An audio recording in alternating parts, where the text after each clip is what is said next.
और आज हम शुरू करने वाले हैं जुजुत्सु काइसेन के नए सीजन 3 को, जिसमें हमें द कलिंग गेम आर्क देखने को मिलेगा। तो चलिए जानते हैं इसके एपिसोड नंबर 1 की कहानी को बिना किसी देरी के। एपिसोड की शुरुआत में हम यूजी को देखते हैं, जिसके सामने एक बड़ा सा कर्स स्पिरिट था। यूजी उस कर्स से दूर भागता है। वो एक बिल्डिंग से दूसरी बिल्डिंग में कूद रहा था, तभी वो कर्स यूजी को अपने हाथ में पकड़ लेता है। लेकिन अचानक ही उस कर्स को कोई मार देता है, जिससे वो यूजी के ऊपर ही गिरता है। इस कर्स को यूता ने मारा था, जो कि असल में यहाँ यूजी को मारने आया है। कहानी अब कुछ समय पीछे जाती है। हम जेनिन घराने के सबसे छोटे बेटे नाओया जेनिन को देखते हैं, जो बात कर रहा था कि माँ की अभी तक मरी या नहीं। वैसे ऐसी लड़की को तो मर ही जाना चाहिए जो घर के मर्दों की बात नहीं सुनती। उससे अच्छी तो माई है, जिसे कम से कम पता तो है कि वो एक लड़की है। नाओया को यहाँ पर जिनिची और ओजी जेनिन भी मिलते हैं, जो उसे डांटते हैं कि तुम्हारे पिता अपनी आखिरी सांसें गिन रहे हैं और तुम अब आ रहे हो।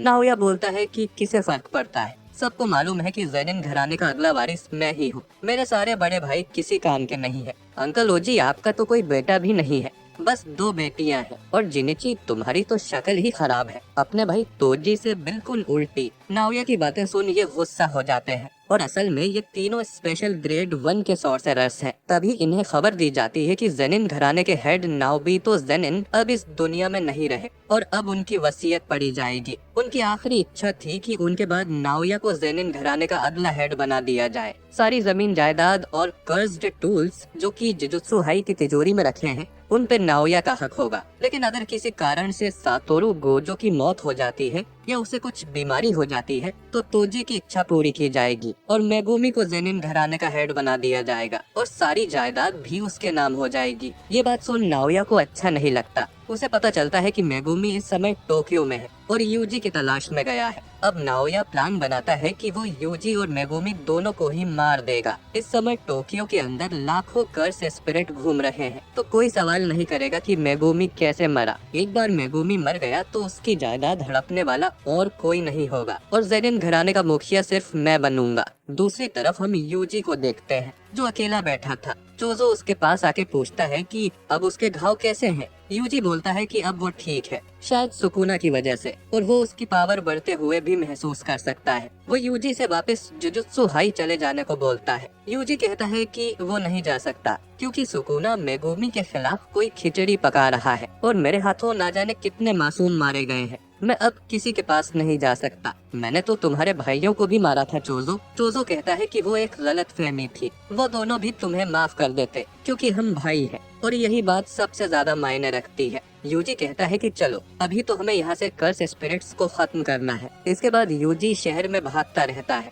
जिससे कई सारे कर्स उसके पीछे पड़ जाते हैं। कुछ स्पिरिट्स को तो वो एक मुक्के में ही मार देता है। वो अपने पीछे कई सारे कर्सेस को भगाते हुए अंडरग्राउंड ब्रिज में ले आता है, जिसकी दूसरी साइड चोजो खड़ा था। वो अपने पियर्सिंग ब्लड टेक्निक से एक शॉट में ही उन सबको मार देता है। एक कर्स चोजो के पीछे आता है तो यूजी उसे मुक्का मार के खत्म कर देता है। चोजो मन में सोचता है कि जब तुम मुझसे लड़े थे तब भी बहुत पावरफुल थे, लेकिन अब तुमने अपनी कर्स्ड एनर्जी को कंट्रोल करना सीख लिया है। तुम पूरी तरह से ठीक नहीं हुए, फिर भी तुम एक डीमन गॉड हो। मेरे छोटे भाई से मैंने यही उम्मीद की थी। वो यूजी को उसके फादर के बारे में कुछ बताने वाला था, लेकिन तभी यहाँ पर नाओया आ जाता है और पूछता है कि मेगुमी कहाँ है, वो अब तक नहीं आया क्या, और तुम दोनों अभी तक यहाँ से भागे नहीं। यूजी पूछता है कि हम भागेंगे क्यों, तो नाओया बताता है कि तुम्हें मौत की सजा सुनाई गई है, क्योंकि अब गोजो यहाँ नहीं है, तो तुम्हें कोई प्रोटेक्ट नहीं कर सकता। गोजो के डर की वजह से हायर अप्स ज्यादा उंगली नहीं करते थे। नाओया आगे कहता है कि वैसे तो मैं मेगुमी को मारने आया था, पर अब तुम्हें भी ठिकाने लगा ही देता हूँ। तभी वो यूजी के पीछे आकर उसे मुक्का मार देता है। चोजो उस पर अटैक करने जाता है तो वो उसके भी पीछे पहुंच जाता है और उस पे मुक्कों की बारिश कर देता है। नाओया इन दोनों से काफी तेज था। चोजो कहता है कि उसके पास जरूर कोई टेक्निक होगी। नाओया मन में सोचता है कि ये यूजी तो सुकुना का वेसल है, पर ये दूसरा बंदा कौन है। तभी इन्हें एक जोरदार कर्स एनर्जी महसूस होती है। यूजी सोचता है कि कहीं ये मिस्टर गोजो तो नहीं, पर वो मुड़ के देखते हैं तो ये असल में यूता था। वो बिल्डिंग से नीचे छलांग मारता है तो जमीन में गड्ढा हो जाता है नाओया बोलता है कि तुम यूता हो ना, जिसे यूजी को मारने का काम मिला है। नाम सुनकर यूजी को याद आता है कि ये तो सेकेंड ईयर का स्टूडेंट है और ये एक स्पेशल ग्रेड सॉर्सरर है, बिल्कुल मिस्टर गोजो की तरह। नाओया यूता से कहता है कि मैं भी यूजी को मारने ही आया था, पर अब तुम्हारे काम में टांग नहीं अड़ाऊंगा। चोजो अब यूजी से बोलता है कि जल्दी यहाँ से भाग जाओ, मैं इस नाओया को संभालता हूँ।